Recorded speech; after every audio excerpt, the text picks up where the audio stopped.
నువ్వు చేసేది తప్పు అని తెలిసినా మళ్ళీ మళ్ళీ అదే ఎందుకు చేస్తున్నావు? ఈ క్వశ్చన్కి గీతాలో ఒక క్లియర్ ఆన్సర్ ఉంది. ఏవం బుద్ధేః పరం బుద్ధ్వా సంస్తభ్యాత్మానమాత్మనా జహి శత్రుం మహాబాహో కామరూపం దురాసనం. ఓ అర్జున, బుద్ధి కన్నా ఆత్మ ఇంకా పవర్ఫుల్ అని తెలుసుకో. ఆ ఆత్మశక్తితో మనసుని కంట్రోల్ చెయ్యి.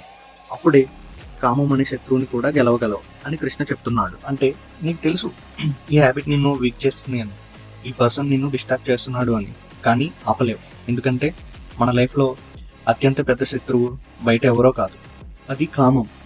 ఇక్కడ కామం అంటే కోరిక.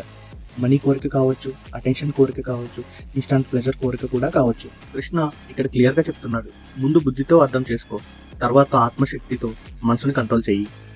కానీ గుర్తుపెట్టుకో, కోరిక నిన్ను కంట్రోల్ చేస్తే నువ్వు వీక్, అదే కోరికని నువ్వు కంట్రోల్ చేస్తే నువ్వు పవర్ఫుల్. ఇదే భగవద్గీత మెసేజ్, ఇదే real strength. Thanks for watching.